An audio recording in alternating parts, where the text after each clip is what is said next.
Hi, I'm Zach, and this is Challenger Vedic Astrology and Tarot. Welcome to the channel. So today we're talking about why was Gandhi obsessed with celibacy? Well, if you like my videos, be sure to like and subscribe. It really helps out me in the channel. If you'd like a Vedic Sidereal birth chart, a personal tarot reading, or an astrology consultation, links to those will be in the description box and the comments below.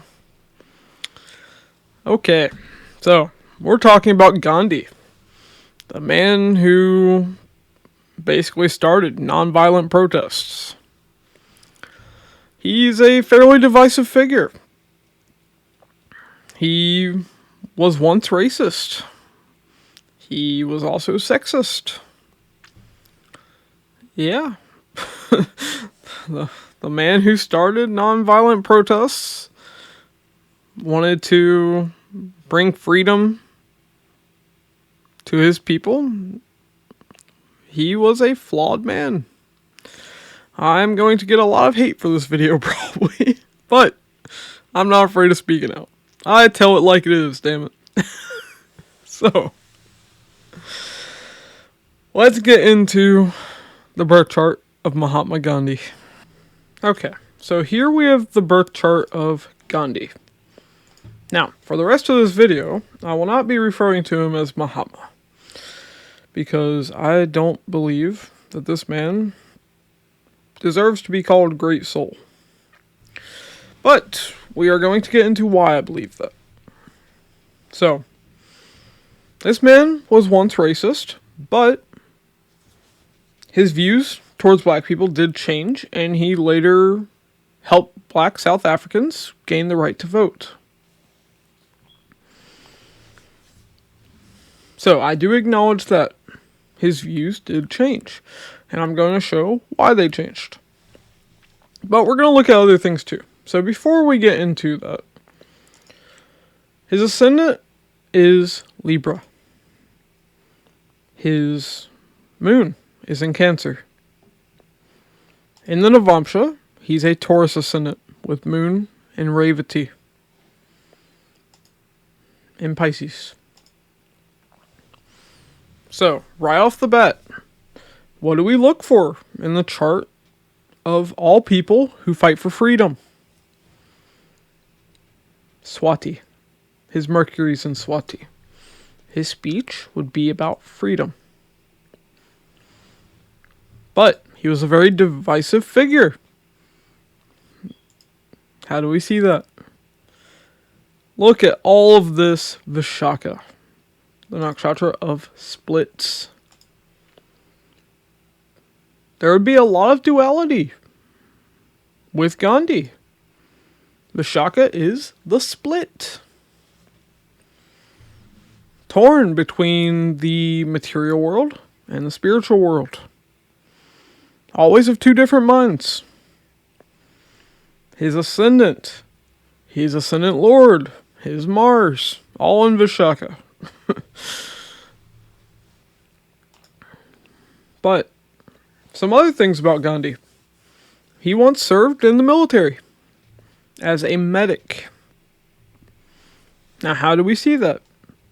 His moon is in the 10th house. 10th house of career, of government. In the nakshatra of Ashlesha with Rahu and Pushya. Remember, Pushya is about caretaking, being motherly. And Ashlesha is represented by the staff with two snakes twined around it.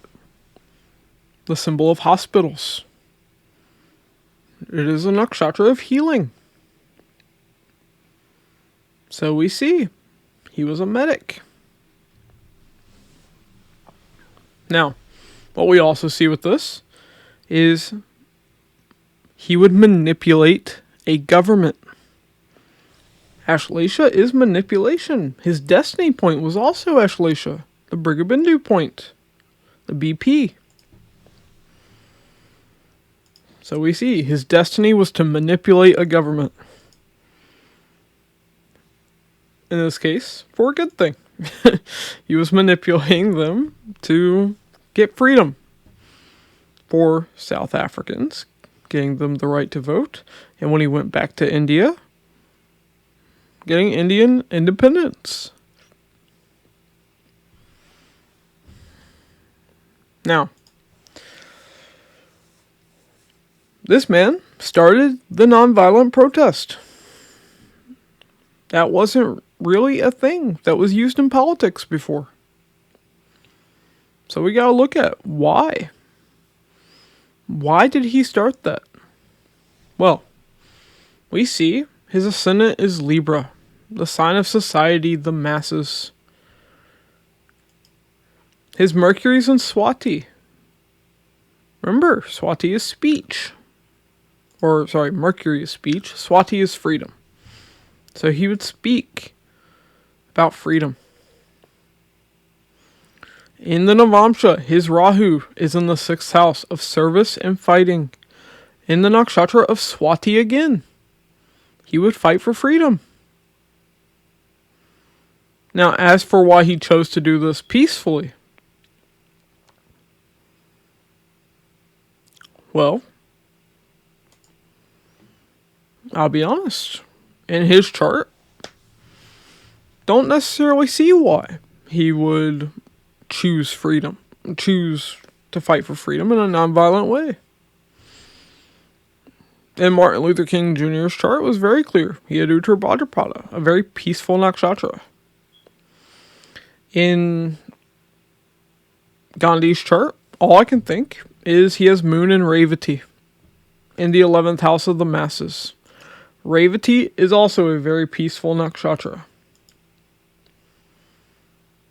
So, that is the only indicator I see for why he would have fought for freedom in a peaceful way.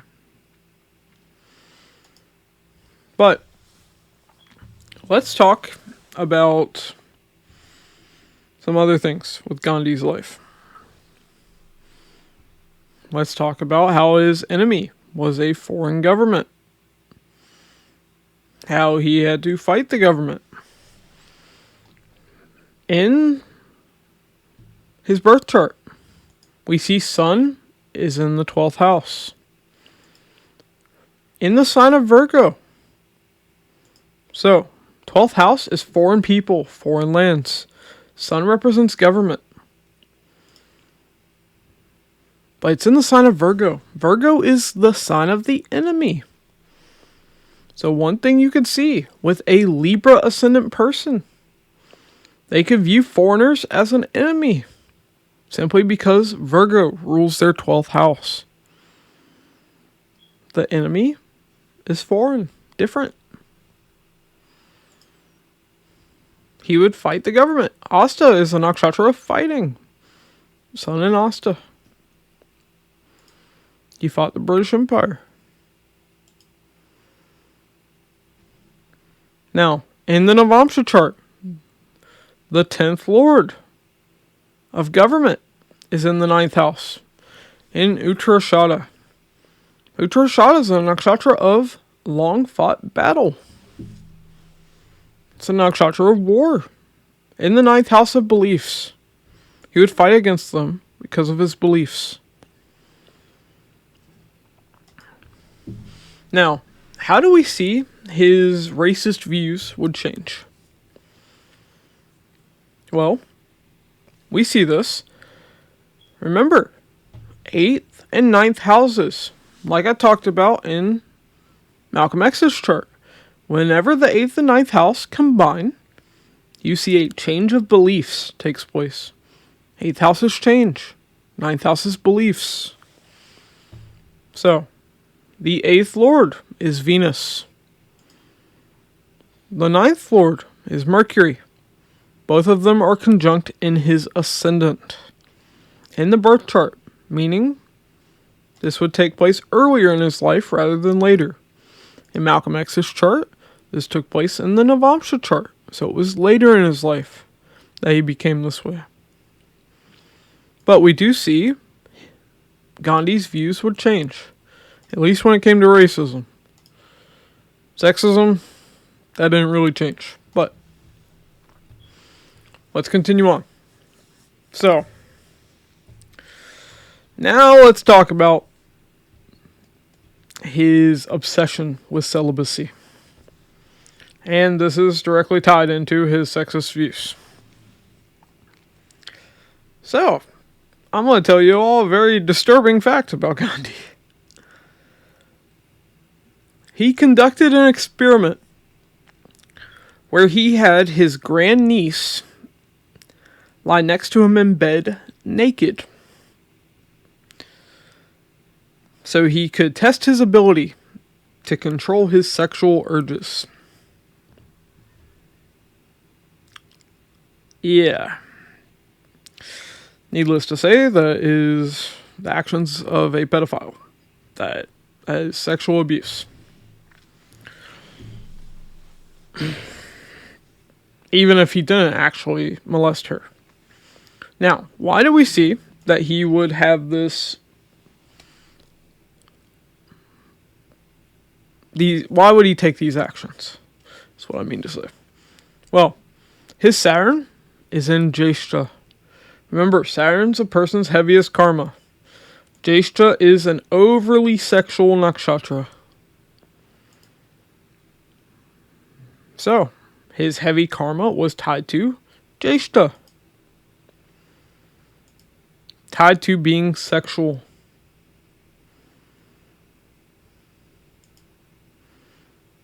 So for him, being sexual would feel like a burden. It would feel like a responsibility.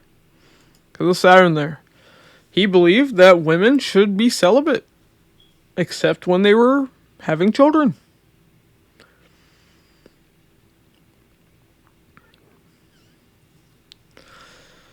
Now, his Ketu is in Shravana. Shravana is a nakshatra tied to children. When it came to children, he would do things without thinking. Ketu is headless. Remember, doesn't think clearly. In the navamsa chart, his Ketu is in Bharani in the 12th house. Bharani is the nakshatra of incest.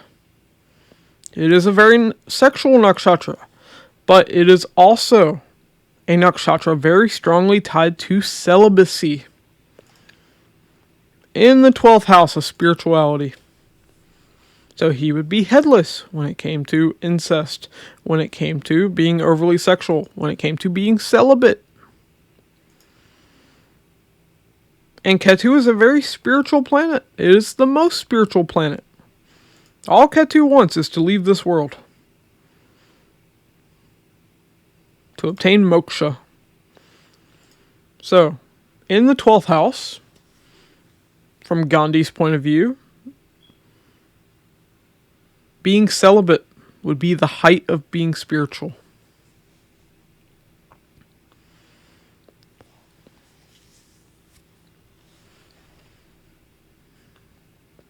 Now, is that dumb? I don't know, maybe. But is his twisted little experiment dumb? Abso-fucking-lutely. Zach, why are you being so harsh? I call it like I see it.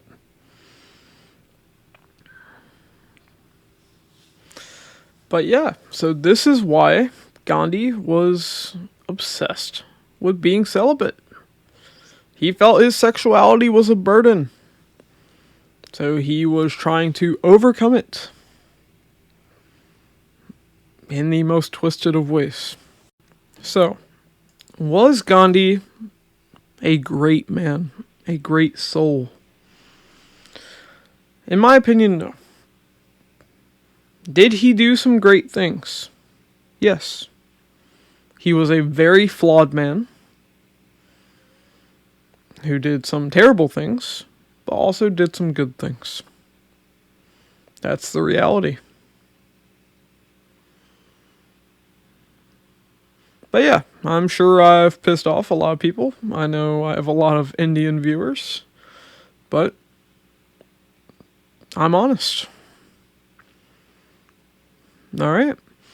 Well, if you like this video, be sure to like and subscribe. If you'd like a Vedic Sidereal birth chart, a personal tarot reading, or an astrology consultation. Links to those will be in the description box and the comments below. Thanks for watching, and I'll catch you in the next one.